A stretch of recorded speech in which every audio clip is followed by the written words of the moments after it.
Ah, que vacilo. Tá, então agora tá gravando. Então,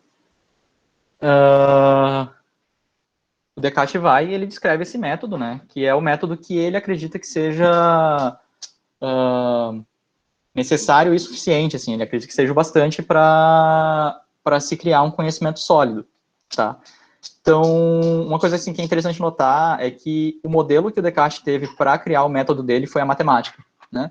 Porque a matemática, dentre todas as ciências, inclusive existe até uma discussão se a matemática é uma ciência, tá? E a gente pode até conversar um pouquinho sobre o porquê disso, né? Mas o Descartes ele usa a matemática como o grande modelo dele para criar esse método dele, tá? Que a matemática, ela, dentre todas as ciências, é a única que é capaz de ter um formalismo e uma precisão grandes o bastante para você poder dizer que você sabe aquilo que você está falando, né? Efetivamente. Então, as etapas seriam mais ou menos assim, ó, desconfie, né? E aí, uma vez que você desconfia da informação que está sendo passada para você, você vai pegar ela e divide com, né, aquela estratégia de guerra, assim, que chama de dividir e conquistar. Você divide ela em vários pedacinhos, resolve cada um dos pedacinhos separadamente, para depois juntar tudo, né? Ele define essa coisa de como se fosse uma escada, né? Que ele fala assim que você só passa para o próximo conceito depois que o conceito que você está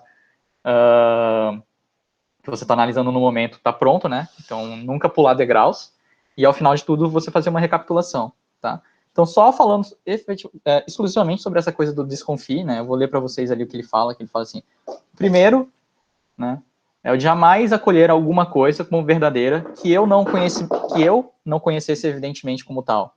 Né? Isto é, de evitar cuidadosamente a precipitação e a prevenção e de nada incluir em meus juízos que não se apresentasse tão claro e tão distintamente ao meu espírito, né? Que eu não tivesse nenhuma ocasião de pô-lo em dúvida. Então é isso que ele está falando assim, tudo bem assim que você é meu professor e tal, e que você tem um pós-doutorado, sei lá, né? E que você está me dizendo que essas coisas são assim, né? Que esse medicamento trata tal doença, né? Mas eu vou dar uma olhadinha na evidência disso. Eu vou por mim mesmo, porque você pode ter se enganado. Na hora que você me falou, você pode ter trocado o nome das coisas, né? Ou pode ter uma coisa nova que você não conhece ainda, tá? Então, é nessa linha, assim, não é o desconfio de um jeito meio, será que você tá me falando a verdade? Será que você não tá mentindo, não tá me enganando?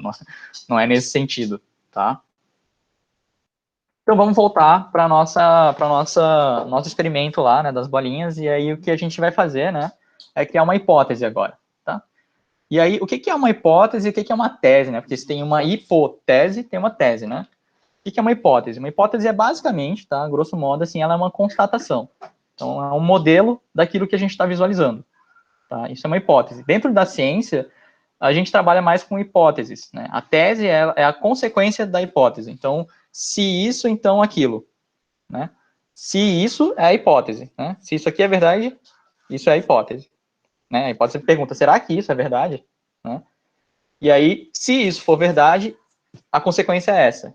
Essa consequência é o que a gente vai chamar de tese, tá? Então, quando a gente vê os ensaios clínicos randomizados, né? Quando a gente o que a gente vai fazer agora aqui, inclusive, também, são hipóteses, tá? A gente está se questionando sobre o que é isso que a gente está vendo, e aí se questionar se isso que a gente usou, se essa ideia que a gente está usando para descrever isso que a gente está vendo é verdade, né? Então, isso é a hipótese. Então, vamos criar essa hipótese, tá? Que é para descrever isso que a gente está olhando, né? Esse saquinho, né? E a gente vai dizer assim, os objetos desse saquinho são esferas brancas. Tá bem? Essa é a nossa hipótese. Então, segurem a nossa hipótese aí. Tá? E aí, então, o que é necessário para ser científico, tá? Para ser científico, a gente sempre ouve falar, não sei se vocês já ouviram falar nisso também, né? Mas é fundamental que para ser científico você possa testar a sua hipótese, tá? Então, mas o que significa testar a hipótese, tá?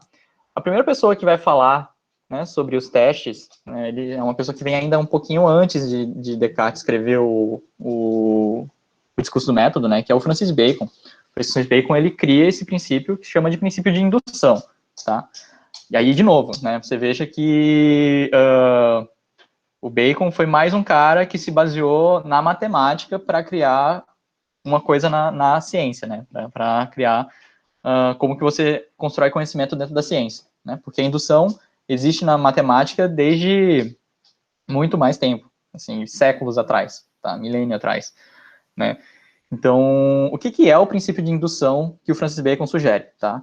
O princípio de indução é basicamente assim, você cria sua hipótese, né? E você tem como reproduzir aquele experimento, aquele experimento, tá? Que te levou a criar essa hipótese. Então, como você tem como reproduzir, você repete ele. Então, vamos supor o seguinte, tá? Vamos supor que nós somos lá seres humanos de 1000 antes de Cristo, que a gente não sabe, que a gente não tem NASA para ter tirado foto da Terra e do Sol, que a gente não tem teoria da gravidade, né? Que a gente não tem noção de que as coisas estão orbitando umas em torno das outras pelos mecanismos gravitacionais, tá? Então essa pessoa lá de 1000 antes de Cristo, ela acorda e quando ela acorda, ela olha para o horizonte e ela vê o sol nascendo, o sol nascendo, tá? E aí, no final do dia, o sol se põe. Ah, tá ok. E aí, no dia seguinte, isso acontece de novo. E no outro dia, isso acontece de novo. E no outro dia, isso acontece de novo, tá? Então, o que ela faz? Ela pega uma série de eventos que aconteceram até então, né? Essa repetição de eventos. E aí, ela vai falar, bom, o sol nasce sempre, então amanhã ele vai nascer também, né? Então, a partir de uma série de experimentos que você acumulou e que deram sempre o mesmo resultado, você toma isso como sendo um mecanismo, um padrão e você assume que esse padrão ele é verdadeiro e que ele se repete, que ele é fixo, que ele vai se repetir, né? Então, que é basicamente o que a gente faz nos ensaios clínicos, né? Nas pesquisas em saúde. A gente vai pegar e dar medicamento para um monte de gente e vai ver se funciona nas pessoas, né? É um princípio indutivo isso. Estou só falando assim, tá? Que as duas grandes ferramentas básicas de articulação do raciocínio, e até aqui a gente não está, a indução, ela também não é exclusiva da ciência, tá? A gente está tentando caracterizar, né, o que faz uma coisa ser científica, a indução, ela não é exclusiva da ciência, né? Assim como também a dedução não é. Então, qual que é a diferença de dedução para indução, tá? A dedução, ela tem a ver com lógica, né? Então, tem uma proposição 1, digamos assim, toda figura plana fechada com 3 lados é um triângulo. Proposição 2. A é uma figura plana e fechada com 3 lados. Então, a conclusão é que A é um triângulo. Essa é a conclusão. Eu não preciso nem de um experimento para ter dedução. A dedução ela é puramente lógica, tá? Enquanto que a indução, ela tem a ver justamente com um experimento, né? Repetição. A indução, ela é estatística, né? Então, eu coloquei esse exemplo assim do objeto, que é a mesma coisa que a gente já tinha visto ali com o Sol. Eu pego um objeto e solto ele de uma altura, ele cai. Aí eu faço isso de novo, faço isso de novo, faço isso de novo, faço isso de novo, muitas vezes. A minha conclusão é que, tá, quando eu solto objetos de uma altura, eles caem, né?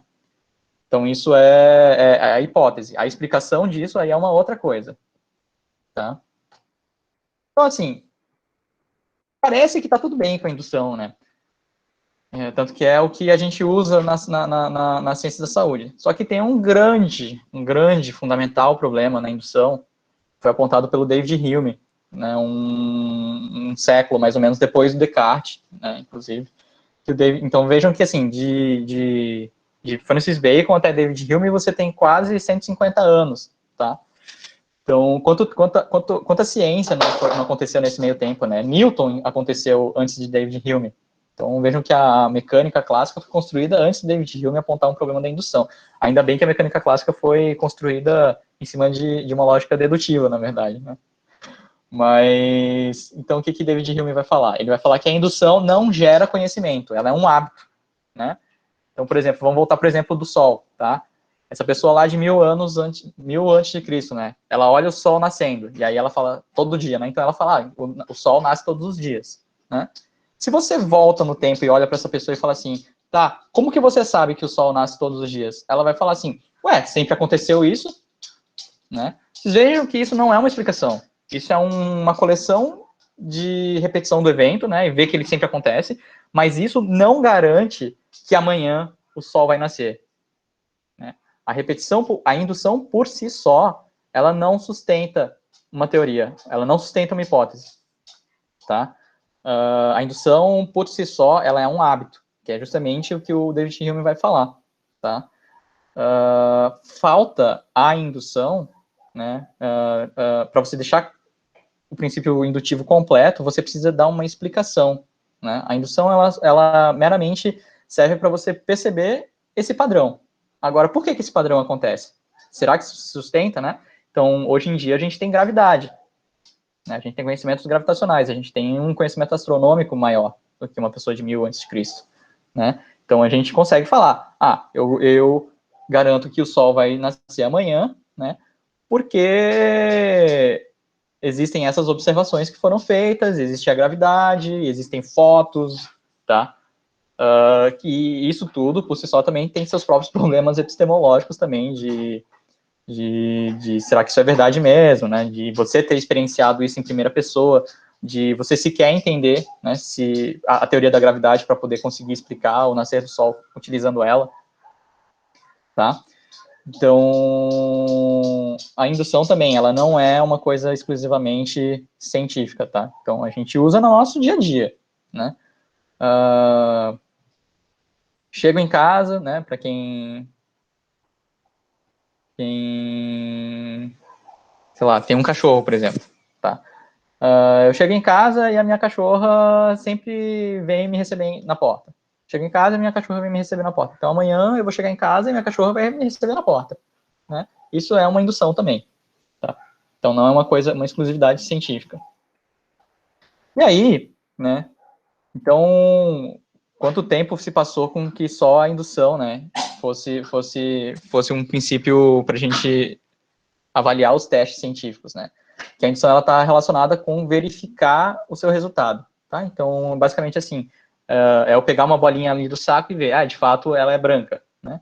Então, vocês vejam que é necessário que eu possa verificar o meu teste, né? Que eu possa verificar, utilizando o meu teste, eu possa verificar se a minha hipótese está verdadeira. Né? Mas aí vocês vejam assim, lá agora no século XX, tá?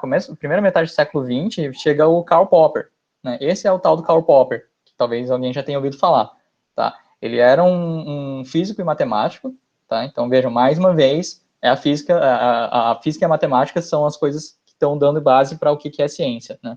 Isso dentro de uma corrente que se chama de materialista, tá?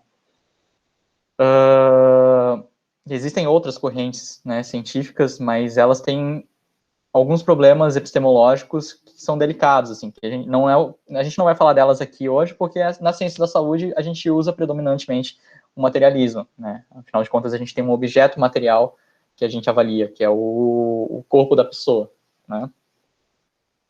Então, o Karl Popper, inclusive, é o cara que vai definir o que é pseudociência, tá? Mas o foco daqui não é a gente falar sobre pseudociência. O que eu queria falar aqui para vocês é sobre o critério que o Karl Popper define para falar sobre o que é importante que tenha no teste do teste que você cria para a tua hipótese, tá? Então, ele vai chamar isso de falseabilidade. O que significa, o que é esse princípio de falseabilidade, tá? O princípio da falseabilidade, né, ele vai dizer assim, que a sua teoria, a sua hipótese, ela tem que ser passível de ser falseada, né? O que é ser falseada? Tem que ser possível mostrar que ela está errada, tá? E lógico, o princípio da falseabilidade não significa que a sua teoria tem que ser falseada, porque senão seria impossível criar uma teoria, né? Ela tem que ser passível de ser falseada. Então, o que isso significa, tá? Se alguém conhece o Rubem Alves, né, aquele filósofo, escritor que faleceu uns anos atrás, né? Tem várias crônicas assim. Ele tem um livro sobre ciência, que ele escreve sobre ciência, né? E aí ele tem esse exemplo bem legal que é sobre o cachorro, que ele fala assim, tá? Você vai lá em algum lugar que tem um cara que tem um cachorro, e aí esse cara vira para você e fala assim, eu ensinei livre-arbítrio pro meu cachorro, tá? Então, a gente tem a nossa hipótese já ali, o cachorro tem livre-arbítrio, tá? Então, a gente tem que verificar se o cachorro tem livre-arbítrio, tá? E aí, ele fala assim, quer ver? Vou te mostrar, vamos testar, então. É científico, vamos testar, né? Se o cachorro realmente tem livre-arbítrio. Opa, chegou alguém, deixa eu aceitar.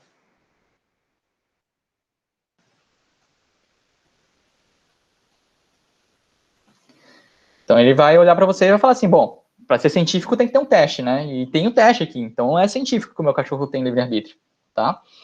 E aí ele vai falar assim, ó, eu vou apitar e aí vamos ver o que vai acontecer. Aí ele apita e o cachorro vem correndo, tá? Aí ele vira para você e fala assim, ó, tá vendo?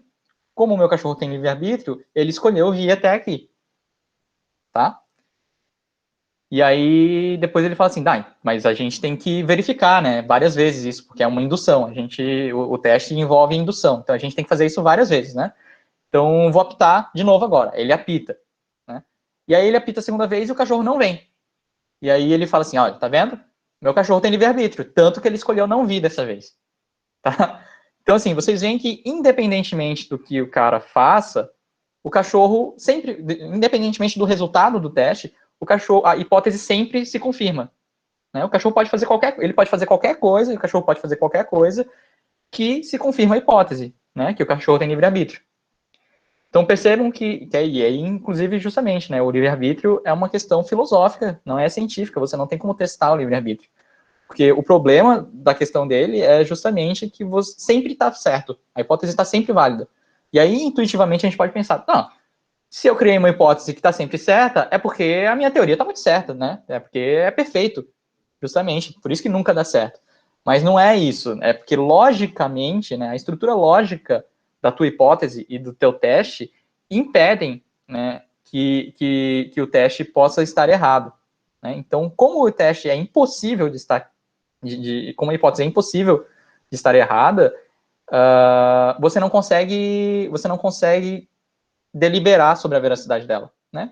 Então, pode ser que o cachorro tenha livre-arbítrio, mas eu não tenho como avaliar isso com um teste. Não tem um teste que me permita avaliar isso, porque vocês conseguem ver, assim, justamente essa coisa do cachorro, né? Qualquer coisa que o cachorro faça, tá valendo, né? Então, isso torna, né, com o Popper, com o princípio da falsibilidade, a gente coloca, finalmente, um critério que pode dividir as águas, assim, que é mais capaz de separar isso aqui é ciência, isso aqui é filosofia, isso aqui é religião, tá? E aí, né, com isso tudo, o que ele vai chamar de pseudociência? Pseudociência é aquela hipótese, aquela teoria, tá?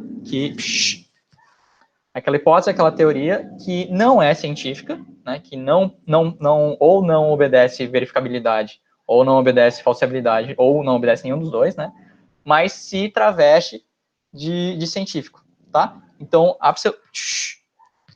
pseudociência, ela é muito mais uma questão de marketing, digamos assim, como você vende a tua ideia, a tua teoria, do que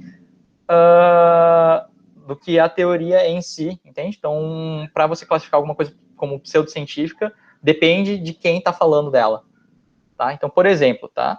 Vamos colocar aqui a astrologia. A astrologia, ela é uma arte milenar, tá?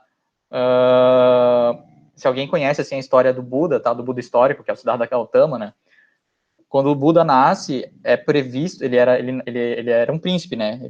O pai dele era um rei lá, e é previsto pelo sábio da corte que ele vai ser um grande homem que vai libertar as pessoas e vai mudar a sociedade, né? Como que isso é previsto?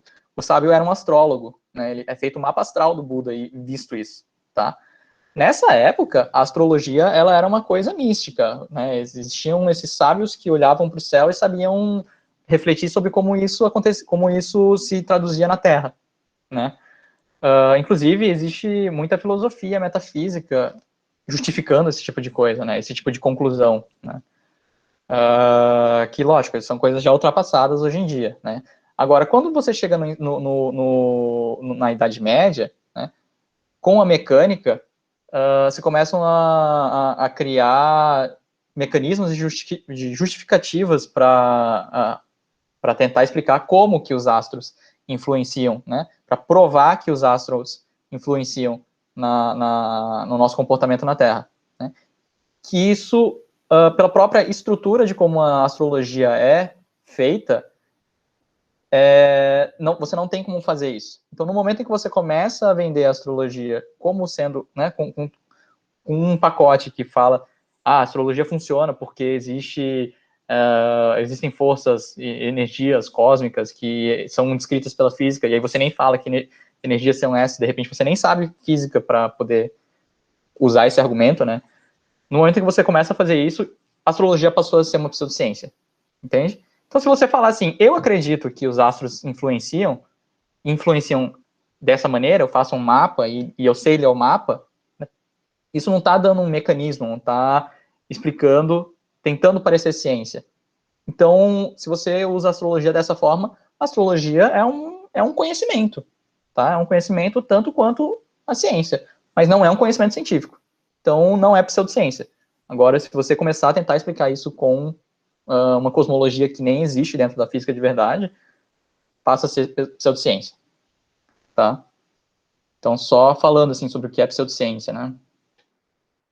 Então, pelo critério, né, da falseabilidade, a gente tem a derrocada da nossa teoria. Nossa teoria, lembrando, né, é a gente falar, a nossa hipótese era esse saco de bolinhas brancas, esse saco contém bolinhas brancas, né? E aí a gente vai tirando uma bolinha, vai verificando, mais um experimento, mais uma bolinha branca, mais um experimento, mais uma bolinha branca. E aí lá pela santa, tem uma bolinha preta. Então ferrou, né? Tem uma bolinha preta, então significa que a nossa hipótese estava errada. Então, se a gente for um bom cientista, né, se a gente for realmente sério com a pesquisa e tal, o experimento está mostrando que a minha teoria está errada, então qual que é a postura madura e correta a se tomar? Eu vou descartar minha teoria.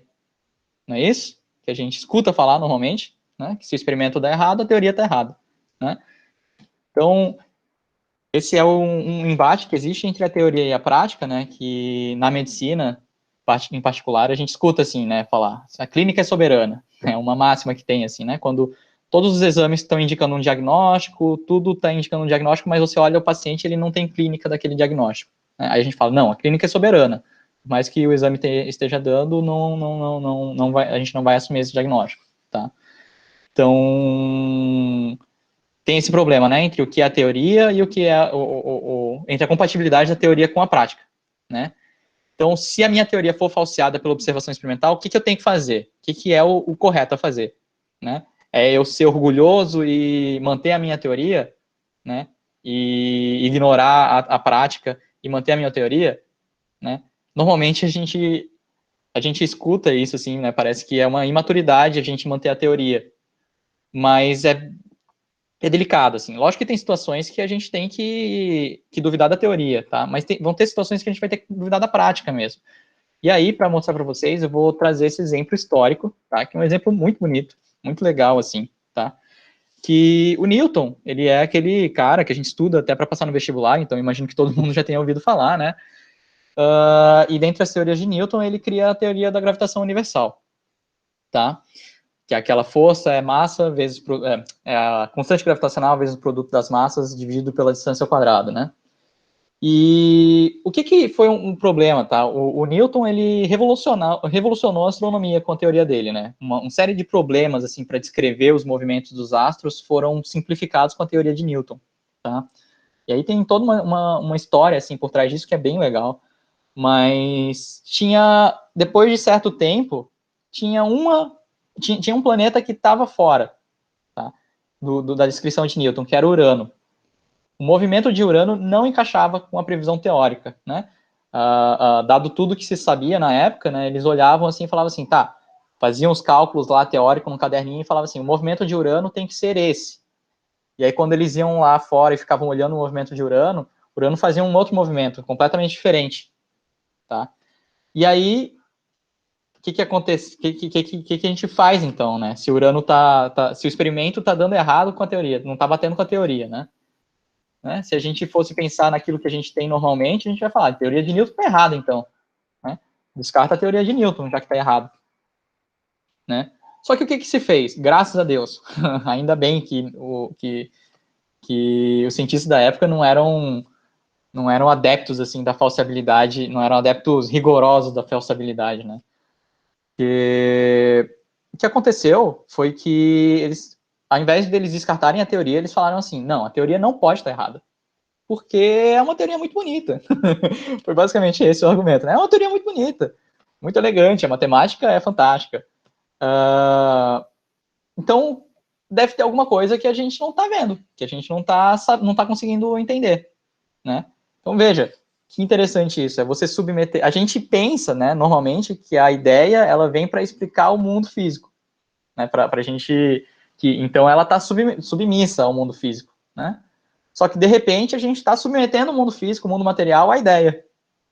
Né? E aí, o que eles fizeram? Eles falaram assim, deve ter um outro planeta. Deve ter um outro planeta afetando a órbita de Urano. Olha que fantástico isso, pleno século XVIII, gente. O pessoal fazendo uma coisa dessas, né? Os caras olhavam o céu de luneta, eles falaram assim, deve ter um outro planeta. Não tinham nem muita noção, assim, do que é um planeta, né? Um outro planeta que estava afetando o movimento de Urano. E aí, os caras determinaram, no século XVIII, qual que devia ser o tamanho do planeta, qual que devia ser a densidade, a massa do planeta e tal, e qual que devia ser a órbita do planeta.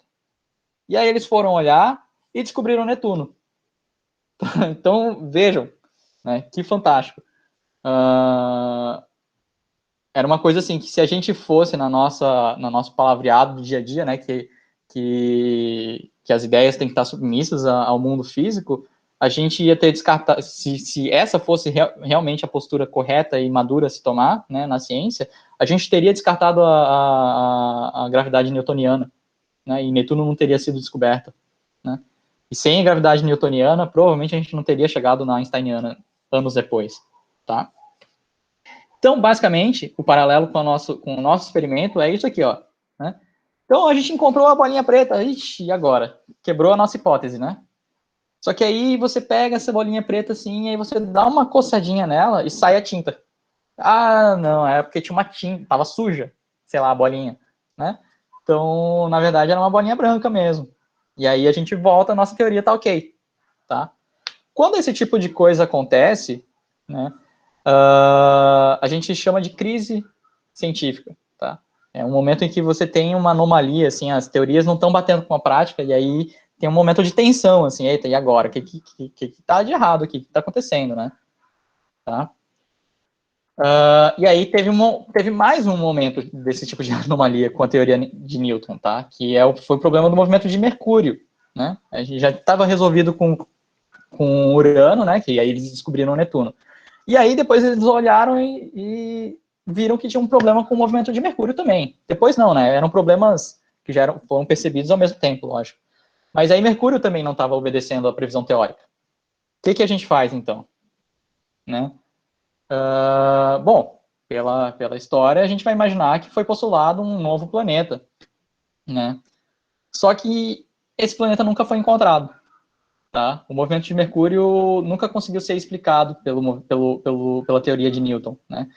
Ficou sendo esperado que existisse um planeta a mais que tivesse corrigido, né, esse movimento de Mercúrio, mas esse planeta nunca foi encontrado, né? E aí, hoje em dia, eu fico me perguntando, né, será que não foi daí que surgiu essas histórias na internet, né, de existir o planeta Nibiru?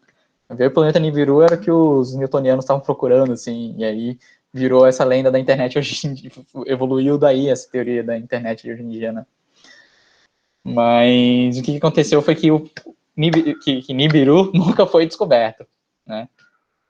E aí, séculos depois, né, 3 séculos depois, finalmente a gente vem 2 séculos depois, a gente vem, né, com a relatividade geral de Einstein, tá? Que a relatividade geral de Einstein finalmente pôde descrever o movimento de Mercúrio sem ter a necessidade da existência de Nibiru, tá? Não estou falando que eles chamavam de Nibiru, estou falando só uma brincadeira, tá? Sem a existência desse planeta aí, né? Esse planeta X. Então, quando Einstein vem e propõe a relatividade geral, tá? Que substitui toda a mecânica clássica, né? Normalmente a gente aprende na escola que que a teoria de Einstein, ela é a teoria, né, que a mecânica moderna, ela é a mecânica clássica expandida. Não é bem assim, tá? Só para explicar para vocês bem rápido como que funciona uma teoria, na base da teoria, ela tem o que a gente chama de um axioma, tá? Então, quem já estudou um pouquinho mais de matemática já deve ter ouvido falar em axioma. Um axioma é uma verdade, tá? É a base da sua teoria. O axioma é uma base da sua teoria que nada sustenta o axioma. O axioma é tido como verdade. Você tem que aceitar o axioma e a partir do axioma você constrói toda a teoria, aceitando ele como verdade, tá? Então, por exemplo, as 3 leis de Newton, né? Lei da inércia, o corpo tende a manter seu estado de movimento, né? Ou ação e reação, você não vai perguntar por que existe inércia, você não vai perguntar por que existe ação e reação. Não existe isso. Essa pergunta não faz sentido. Para você entender mecânica clássica, você tem que admitir que essas coisas são verdadeiras, tá? Então, assim, os axiomas, eles são como se fosse uma regra do jogo, tá? Então, se você tivesse, por exemplo, você vai jogar banco imobiliário, aí tem 2 dadinhos, né? E aí tem uma regra que fala assim, se você joga o dado e dá 2 números igual no dado, você anda aqueles números e aí você pode jogar de novo, né? Ninguém vai perguntar por quê. Não faz sentido você perguntar por quê. É a regra do jogo, é assim, né? Vamos jogar em cima disso, né? Então, assim, os axiomas da teoria newtoniana e da relatividade geral são diferentes. As regras do jogo são diferentes. É que nem você querer dizer que o OR, querer comparar o OR com o banco imobiliário. Você não faz isso, não tem como fazer isso, porque as regras são diferentes. Não faz sentido fazer isso, tá? Então, quando a teoria de Einstein, você até pode tentar explicar o mesmo fenômeno, um pelo prisma do outro, né? Mas você não consegue, não é que uma teoria é a outra expandida, tá? Então, quando chega à relatividade geral, ele substitui, né, a mecânica clássica, e quando esse tipo de coisa acontece, quando você quebra completamente com a estrutura de uma teoria e coloca uma outra no lugar, isso é chamado de revolução científica, tá?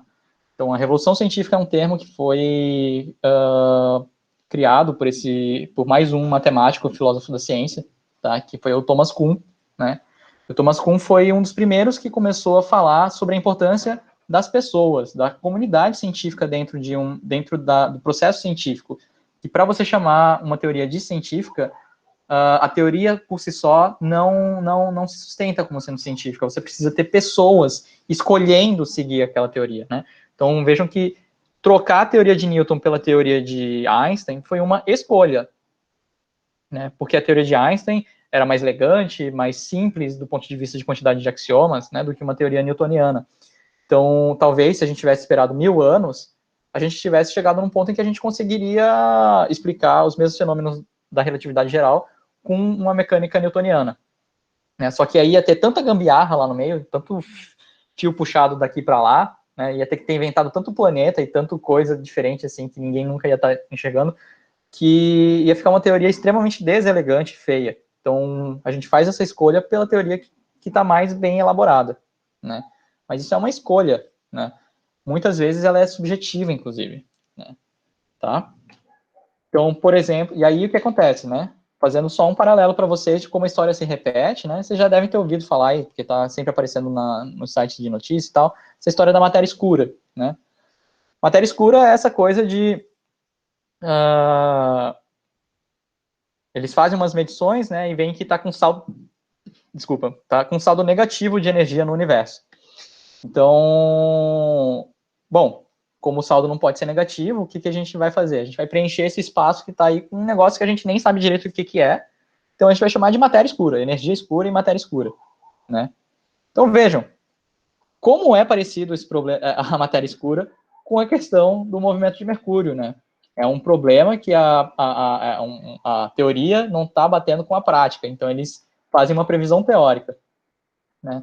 Então pode ser que daqui a um século a gente descubra a matéria escura, e aí vai ser que nem o caso de Netuno, né? Que descobriram Netuno. Mas pode ser que não, pode ser que tenha um problema fundamental na teoria de Einstein que estão precisando criar esse fenômeno que é matéria escura, que na verdade isso não existe, que nem, né? Então pode ser esse problema atualmente da matéria escura, a gente está naquele momento que eles olhavam para o céu e viam que o planeta não estava andando do jeito que devia. Será que existe um outro planeta ou será que não? E a teoria está errada, né? Então é uma coisa que vai se resolver aí nas cenas dos próximos capítulos. Então vejam como é delicado, porque quando a gente assiste na TV, a gente tem certeza que existe matéria escura, né? Os cientistas estão falando, veja como é um argumento de autoridade. Os cientistas estão falando, os maiores físicos estão falando. Bom, os maiores físicos da época falavam que devia ter um planeta X ali corrigindo o planeta de Mercúrio, o movimento de Mercúrio. Os maiores físicos, os maiores cientistas da época falavam que a Terra era que a Terra era o centro do universo e o resto dos planetas girava, o resto dos astros girava em torno dela, né, na época de Copérnico.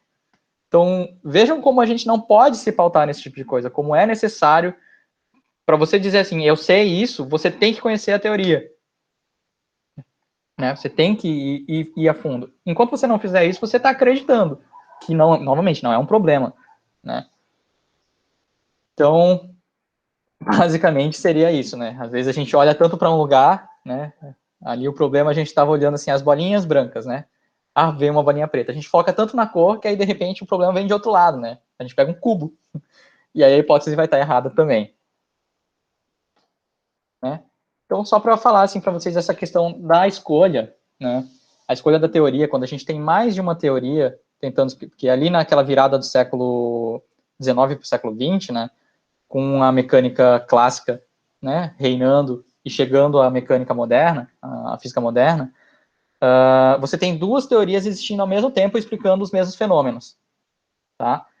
Então, o que a gente faz se a gente tem mais de uma teoria explicando os mesmos fenômenos, né? Aí tem esse cara que é o Paul Feyerabend, tá? Paul Feyerabend, ele escreve esse livro que se chama Contra o Método, que ele também é um físico, filósofo da ciência, tá? Que aí o Feyerabend, ele vai falar assim, olha, eu entendo assim que é muito legal tentar definir o que é ciência, né? Mas essa história que vocês estão falando de que existe um método, não tem nada a ver, não existe essa coisa de método científico, não. Né? Tanto que o livro dele é chamado, apelidado de A Teoria Anarquista da Ciência, né? E aí ele mostra, assim, com vários casos, inclusive essa coisa que a gente mostrou ali do episódio de Netuno, né? Que se a ciência fosse uma coisa rígida, assim, com um método, com uh, uma receita bem definida do que você tem que fazer, né? A gente teria que ter descartado a teoria de Newton, a gente teria agora que descartar a teoria da relatividade geral, né? Então ele vai falar assim que esse negócio de método aí que vocês estão tentando definir não existe não. Por exemplo, como que vocês esperam falsear a teoria da evolução? Me propõe um teste de falseabilidade para a teoria da evolução, né? Mas a teoria da evolução é perfeitamente aceita como sendo científica, porque ela é tão plausível, que as pessoas aceitam. Né? E existe uma comunidade científica que aceita aquilo, né? E ela é verificada molecularmente, inclusive hoje, né? Então, assim, é muito delicado, né? Começa a se tornar muito delicado definir o que é ciência. Né? Por isso que eu falei no começo que eu queria incutir em vocês a dúvida, quebrar um pouquinho de certeza, mostrar que a ciência, na base dela, ela não é tão certa quanto as pessoas acham que são, né? E aí o Feyerabend cria esse princípio que ele chama de princípio de incomensurabilidade, que a incomensurabilidade é quando você tem um fenômeno que você está explicando de várias formas diferentes, né? Essas várias, você não tem como falar qual que é a verdade, você tem que fazer uma escolha, né? Você não, e a escolha não é totalmente arbitrária, assim, ela vai levar em conta a conveniência, a simplicidade da tua explicação, tal, né? Mas é mais ou menos assim, ó, essa figura assim que a gente tem, né? Então a gente consegue ver, tem aqui o queixo, a boca, o nariz, né, uma verruga, a testa e o olho de uma velha, né? Mas de repente, se você olha de um outro jeito, né? Aqui a gente tem um pescoço, uma gargantilha, um queixo, um nariz, uma testa aqui, né? E aí uma orelha, e a gente vê uma menina olhando para o infinito, assim, né? De perfil. A gente não vê a velha ou a menina ao mesmo tempo. A gente vê um ou outro. Né? Então, o princípio da incomensurabilidade ele passa justamente por isso, assim, de você ter que fazer uma escolha. Né? Você não consegue explicar uma teoria usando a outra, porque os axiomas são diferentes, as regras do jogo são diferentes. Você não vai explicar como é que se joga o War com as regras do banco imobiliário e vice-versa. Tá? Então, como que você escolhe, então, qual que é a teoria, né? Aí existe esse construto filosófico que chamam de navalha de Ockham, tá? A navalha de Ockham, ela vai falar basicamente assim, se eu tenho várias formas de descrever um mesmo fenômeno, né, eu vou optar pela teoria mais simples, que consegue explicar aquele fenômeno, né? E aí a gente poderia pensar assim, tá, peraí, mas a mecânica clássica não é mais simples que a mecânica do que a relatividade geral? Porque a relatividade geral tem vários efeitos muito bizarros, né?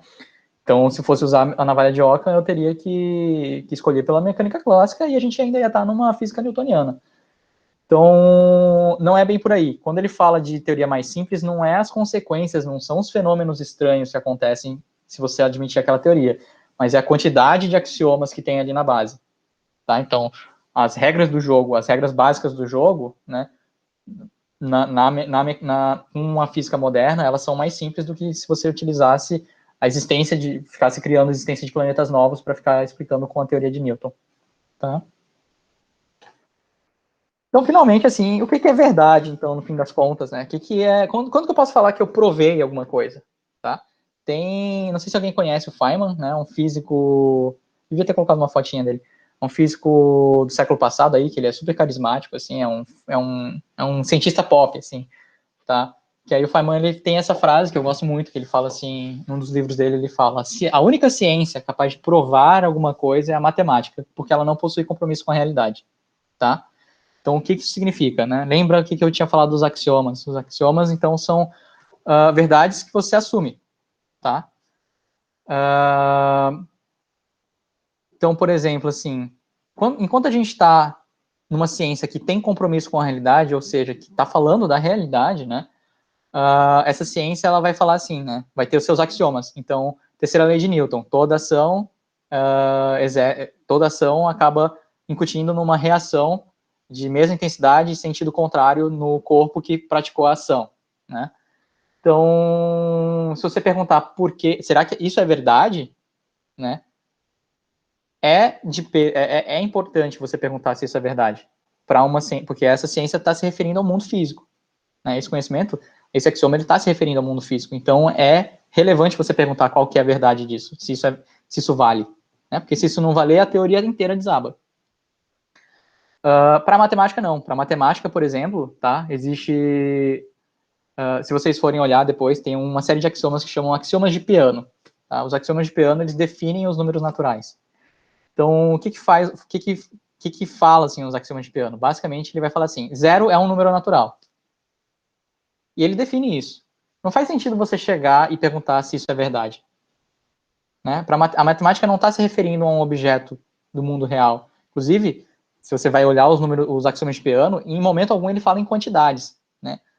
A gente sempre associa imediatamente que números são a mesma coisa que quantidade, mas não é.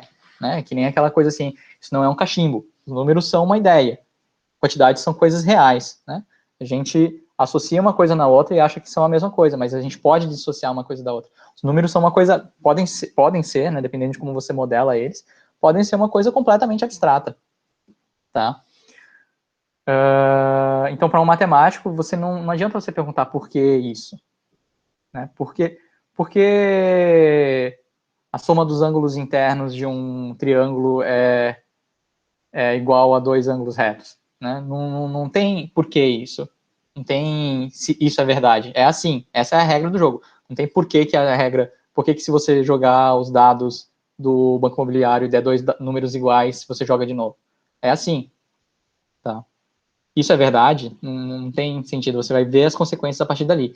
Como você não pergunta, como você não avalia, né, a veracidade disso, a matemática é livre do mundo físico, né, do mundo material. Por isso que ela é a única capaz de provar as coisas que ela fala efetivamente, né? Então, isso que a gente fala de provar, eu provei, né, que é uma coisa bem vaidosa, inclusive, né, eu provei isso, não é verdade, não é possível fazer isso na ciência. A ciência não prova coisas. A ciência encontra indícios de verdade, mas ela nunca vai encontrar a verdade nesse sentido que a gente quer de que a coisa é a ideia, né? Não tem como, tá? E aí pensando assim, né, sobre esse hype que a gente tem hoje em dia de medicina baseada em evidências, que a gente sabe que no caso na medicina a gente chama assim, né, mas na área da saúde como um todo a gente vê assim que tem toda essa coisa baseada em evidências, de fazer ensaio clínico, de fazer pesquisa para ver se aquilo realmente é assim, né? Que é uma tentativa, é um esforço nobre, né? Mas assim, historicamente isso vem como contraposição àquilo que a gente chama de baseado em autoridade, né? Então, eu queria perguntar para vocês, assim, por exemplo, você pega um artigo, né? E todo artigo vai ter aquela seção de tratamento estatístico que todo mundo pula, assim, né?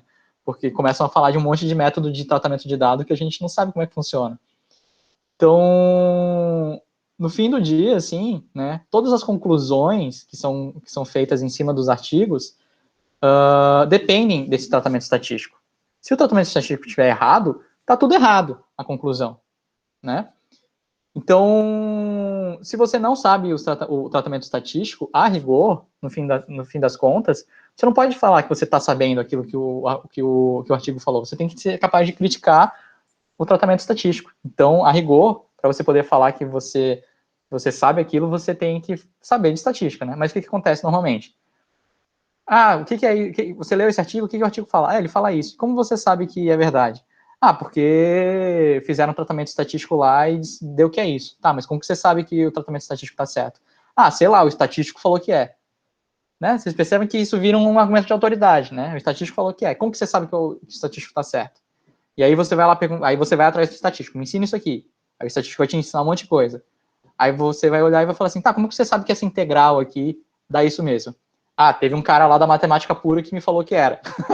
Vocês veem, assim, né, como que, na verdade, o argumento de autoridade, ele é necessário, né, ele não é execrável. Mais uma vez, né, eu estou querendo mostrar para vocês como a gente foi execrando várias coisas ao longo da conversa, e que, no fim das contas, essas coisas não são tão execráveis assim, né. A gente não pode esperar que tenha uma pessoa no planeta que entende de estatística, matemática pura, medicina, fisiologia, bioquímica a rigor ali, farmacologia, né? A gente não pode esperar que tenha esse monstro.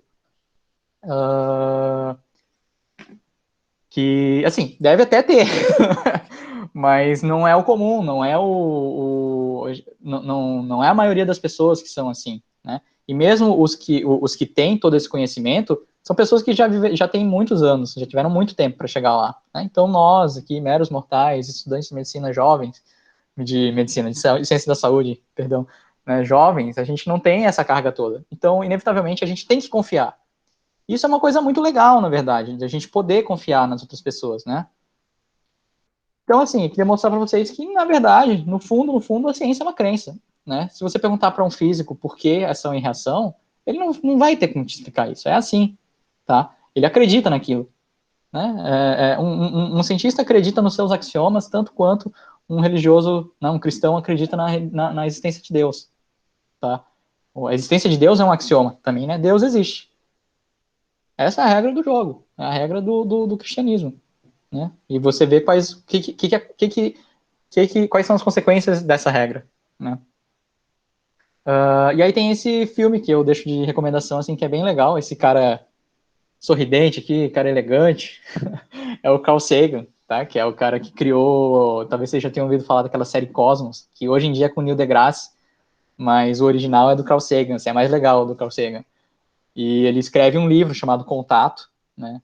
Que é coisa de alienígena, assim, né? Uma ficção científica, mas é muito bonito, porque como ele era astrônomo, ele entende, né, do que ele está falando ali. Então, quando você pega os caras que são cientistas de verdade escrevendo ficções científicas, é mais fino, assim, a coisa, né? Tipo, então, nesse filme, e aí tem uma versão do filme, assim, tem uma versão de filme desse livro, né, que é com a Jodie Foster.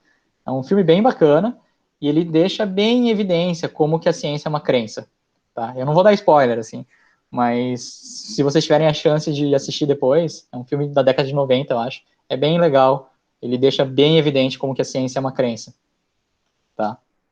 Então, assim, só para mostrar mais uma vez também, né, coisas que são verdade, mas que não são científicos, tá? Mas, mais uma vez, só para contrapor o que é ciência e o que é verdade, né? Sei lá, você tá na hora do almoço e aí você pensa, estou com fome agora, né? Ai, meu Deus, está chegando a hora de jantar, o Danilo não para de falar, estou com fome, né? Isso não é científico, você não tem como testar, né, exaustivamente, indutivamente, falsear uma sensação do corpo desse jeito, que você constata instantaneamente, só naquele momento. Estou com fome agora. Você pode até ir estudar cientificamente quais são os mecanismos da fome, quais são as moléculas envolvidas com a fome. Mas o pensamento, estou com fome agora, não é científico. Mas pode ser verdade, né? Você está lá naquela aula seja lá que assunto for, de biofísica, de anatomia, né? E aí vem aquele pensamento, não estou entendendo nada. Isso não é científico também, mas pode ser verdade, espero que não seja, né? Mas pode ser verdade, né? Astrologia, a gente já falou, né? Que ela pode ser e pode não ser pseudocientífica, né? E as religiões, né? Inclusive tem algumas religiões, né? E algumas partes de religiões diferentes que podem ser abordadas cientificamente, né? E aí, então, no fim das contas, o que é ciência? A gente sabe que ciência envolve o teste, né? E o teste envolve aquelas questões de verificabilidade, falsificabilidade. A gente sabe que a ciência envolve uma estrutura, né, de pensamento, axiomas, paradigmas, corolários. A gente sabe que a ciência envolve uma comunidade que faz escolhas entre teorias diferentes, né, usando a incomensurabilidade, usando a navalha de Ockham. E a gente sabe que a ciência é construída, né, o conceito de o que é ciência é construído a partir de uma recapitulação histórica, né, vendo como que o conhecimento foi sendo construído, né. Mas o que é ciência, afinal? E aí tem esse livro bem legal do Chalmers, né, que ele fala várias coisas do que eu falei agora aqui, né, o Chalmers aborda nesse livro.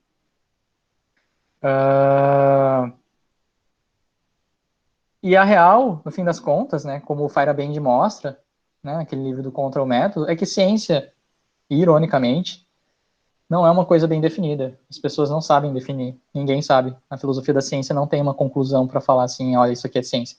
A gente tem essa coisa assim, né, dentro da matemática que fala assim, isso aqui é necessário e suficiente para que tal coisa seja verdade, né?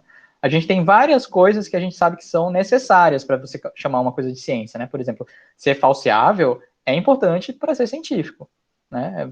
A sua teoria tem que ser falseável. Mas aí você olha assim e fala assim, tá, como que você espera falsear o Big Bang, por exemplo?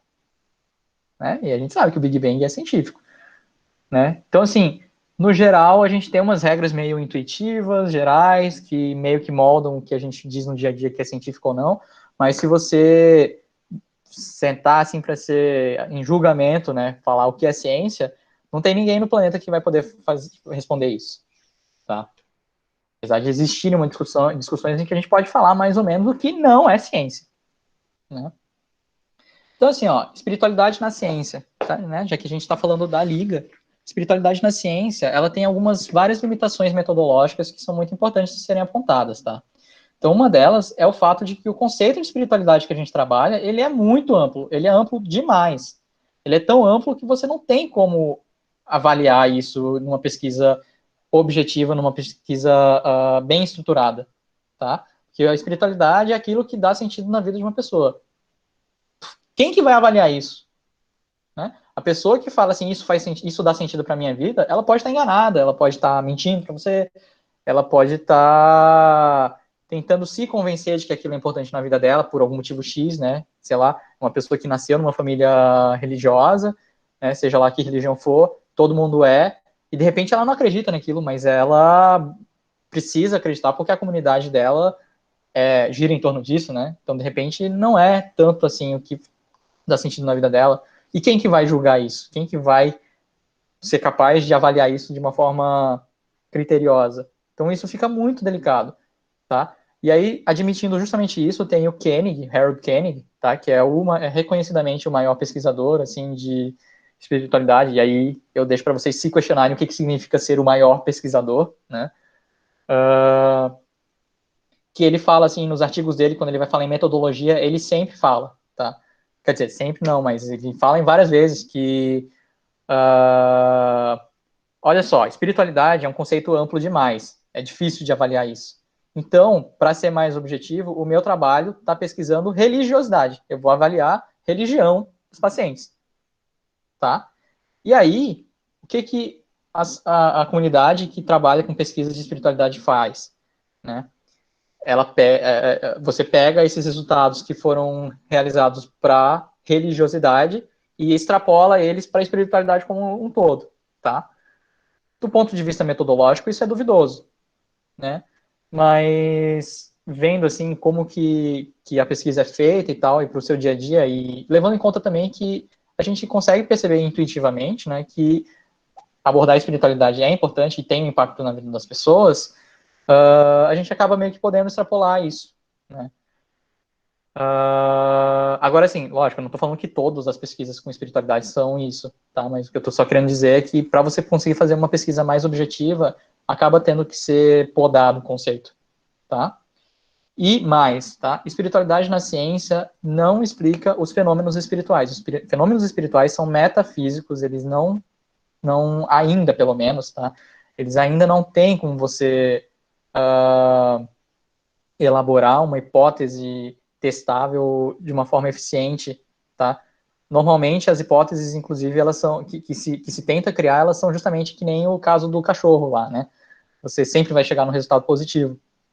Então, quando vocês ouvirem assim, por exemplo, falando que a mente é não local, tem essas teorias que tem vindo agora, né? E aí as pessoas começam a falar assim, que você coloca a pessoa dentro de uma gaiola de Faraday, e ela consegue pensar sobre coisas que estão fora da gaiola, né? Esses argumentos, e isso torna uma teoria, né, uma ideia pseudocientífica, porque assim, não tem nada a ver colocar uma pessoa dentro de uma gaiola de Faraday, né, para evitar que ela pense de coisas que estão fora da gaiola. Não tem nada a ver uma coisa com a outra. A gaiola de Faraday é um elemento, um construto, né, do eletromagnetismo que é capaz de isolar o meio interno do meio externo de ondas eletromagnéticas. Então, quando você fala isso, você tá... E aí, ao mesmo tempo, as pessoas que vão falar, sei lá, essa coisa da mente não local, vão falar que a mente não é material. Só que se você coloca uma pessoa dentro de uma gaiola de Faraday e fala que ela não... que ela consegue pensar sobre coisas fora da gaiola, então por isso mostra que a mente é não local, né? Você vai estar falando que os pensamentos, então, são eletromagnéticos. Porque se a gaiola de Faraday deveria isolar os pensamentos, é porque os pensamentos são eletromagnéticos. Mas espera aí, a mente não era não material? Né? Então você tem um conflito de conceitos aí que não se encaixam. Então, normalmente, né, e isso eu peço que vocês tomem cuidado, assim, eu peço sinceras desculpas, assim, se alguém se sentir ofendido até com o que eu vou falar agora, né? Mas esse hype que tem hoje em dia para se falar sobre física quântica, cura quântica, né, na espiritualidade, tomem muito cuidado com isso, porque não é que a física quântica descarte essas coisas, nem é que não seja possível lá na frente descrever essas coisas com uma física quântica, mas no estado que se tem hoje em dia ainda não chegou lá. E as pessoas que falam em física quântica desse jeito, normalmente não conhecem a ciência, não sabem a matemática, elas não conhecem a fundo, assim, né? É uma estrutura que ela se monta pautada puramente em argumentos de autoridade, porque foi um tal fulano que falou que era assim, e aí repassou isso e vai virando um telefone sem fio, né? Então, para a gente poder falar e criticar realmente uma teoria, né, embasar uma série de hipóteses numa teoria que existe já, né, que é bem consolidada como a física, a gente tem que conhecer a teoria que a gente está usando para embasar os nossos argumentos, né? Então, esses são os caminhos que perigam transformar a espiritualidade numa pseudociência e que perigam fazer com que o tema que a gente sente um carinho, que a gente gosta, caia na vala, né? Porque não tem problema de ser uma crença, né? Como a gente já mostrou, a ciência está no mesmo nível de conhecimento que as crenças, tá? A única diferença é que a ciência tem uma capacidade de testar as coisas. Mas, como se vocês assistirem o Contato, vocês vão ver que é bem nítido, assim, como a ciência, na verdade, no fundo, é só uma crença, tá? Então, essa ansiedade que se tem de convencer os outros, né, de uma coisa que você quer acreditar, e você precisa tanto convencer os outros que você começa a lançar mão de argumentos científicos para tentar tornar a sua teoria mais pomposa, isso é muito perigoso, né, muito perigoso para a própria causa. E, pelo outro lado, né, eu queria mostrar para vocês como que a ciência em si é uma coisa espiritualizada, né, que é esse espírito de coragem e enfrentamento, né, e de sempre tentar se aprimorar, sempre tentar, por mais que se saiba que nunca vai se chegar naquilo que a gente chama de verdade, a verdade, né, por causa da própria estrutura da coisa, é impossível de chegar nisso, é um sentimento nobre de você tentar construir um conhecimento, um entendimento um pouco mais claro sobre as coisas que acontecem no nosso mundo, afinal de contas é o nosso mundo, a gente está aqui em contato com isso o tempo inteiro, não tem coisa mais espiritual do que a gente querer estar em contato com isso, né? Eu acho que também é toda essa questão da comunidade científica, de você poder confiar em alguém que está lá em centenas, milhares de quilômetros de distância, né, em outro continente, fazendo ciência lá, você poder confiar nessa pessoa, nos resultados dessa pessoa, isso é muito bonito, né? Isso é uma união de humanidade de um jeito que, para mim, isso é uma coisa espiritualizada, tá? Né, e o próprio objetivo de sempre buscar uma coisa, o avanço da humanidade, né? Então, voltando, assim, para as provocações iniciais, né? Eu queria que vocês pudessem perceber, assim, né, que tudo que a gente fala, assim, quando a gente tira um sarro dos terraplanistas, né, lógico que a gente não vai ficar, que é uma noia a gente começar a entrar numa teoria da conspiração, que os governos estão querendo convencer a gente de que a Terra é redonda e não sei o quê, né, e que você começar a duvidar das estruturas institucionais nesse nível é prejudicial para você mesmo, inclusive, né? Mas percebam que o que leva um terraplanista, por exemplo, a duvidar que a Terra é plana são as mesmas coisas que te dão certeza que a Terra é redonda, né? Tipo, até onde eu sei, não tem nenhum astronauta aqui na conversa que tenha saído do planeta, pegado um foguete, saído do planeta e visto que a Terra é redonda de fora, né? Eu sei que existem GPS para provar que a Terra é redonda, mas se tiver alguém aqui que consiga me mostrar a engenharia e a matemática de como funciona o GPS, para poder usar realmente o GPS como um argumento, né, para a Terra ser redonda, eu realmente gostaria de que alguém me ensinasse isso.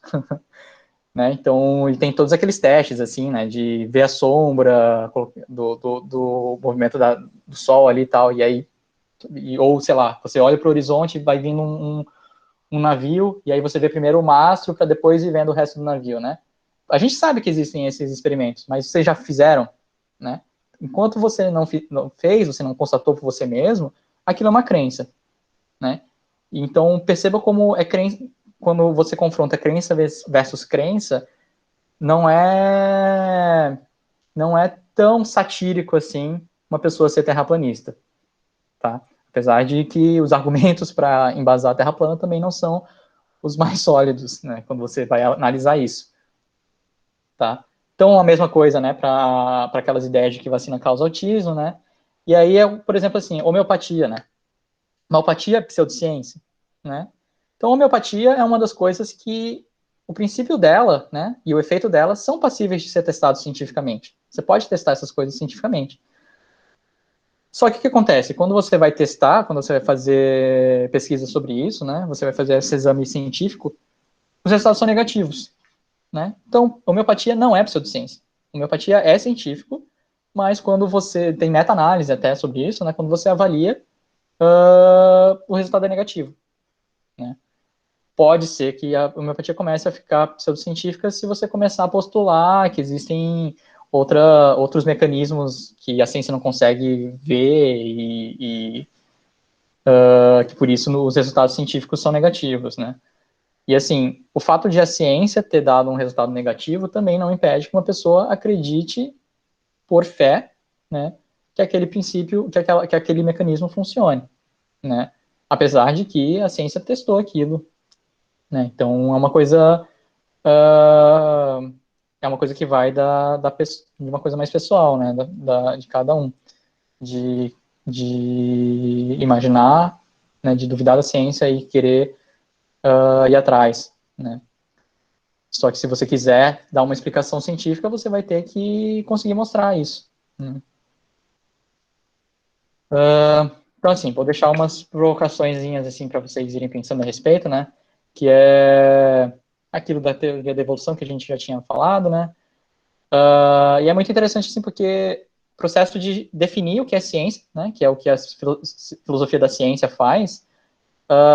Um cientista não precisa conhecer a filosofia da ciência para fazer ciência, né? Então fica uma coisa meio ovo e galinha, assim, né?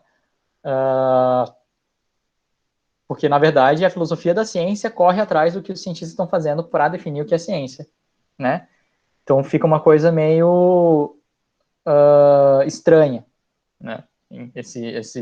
Acaba virando um processo meio indutivo, né? Definir o que é ciência. Outra coisa que é importante saber é que a filosofia da ciência, essa materialista, né? Essa forte, assim, definida pelo Popper, todas as pessoas que a gente citou aqui agora, é uma ciência que é uma filosofia da ciência que se pauta principalmente na física. Física é tipo assim o Deus, assim, é o modelo que você tem que seguir para fazer uma ciência adequada, né? Porque isso, considerando que a matemática não seja uma ciência, né? A matemática seria uma coisa mais relacionada com uma filosofia. Algumas classificações mais modernas vão falar que a matemática é uma ciência formal, enquanto a física é uma ciência da natureza, tá? Então, assim, a gente pode perguntar isso, né? Será mesmo que a física é o modelo perfeito? Deveria ser, né? Fica aí para vocês pensarem, tá? E uma coisa irônica é que a filosofia da ciência se constrói sobre a história da ciência, né?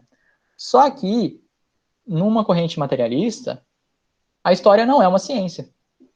Então, você usa uma coisa que não é ciência para definir ciência, né? Então, não estou falando que seja errado isso, mas fica parecendo uma coisa meio irônica, né? talvez não seja errado, mas então eu deixo só uma coisa para vocês pensarem a respeito mesmo, tá? Então essas aqui são algumas referências, assim, de leituras, né? São livros e alguns artigos que dá para vocês darem uma olhadinha, assim, de críticas da ciência, né? E avaliação. Espero que tenha sido proveitoso, assim. Mais uma vez eu reforço, assim, que eu não sou um epistemólogo, né? Que qualquer coisa que eu tenha falado aqui está passível de refutação também, né? Mas a intenção, desde o começo, era que vocês pensassem um pouquinho a respeito, se munissem de algumas ferramentas para quando fossem questionados a respeito também pudessem retrucar, tá bem? Então, eu acho que é isso. Vamos ver. Se alguém quiser comentar, perguntar, algum conceito não tenha ficado claro, eu acho que a gente tem se alguém quiser perguntar agora, eu fico aqui mais um tempinho, assim, se não também, é isso aí. Cara, só queria falar que foi muito massa te ouvir falar sobre isso. Tava um tempo já esperando, né? Bom que tu curtiu.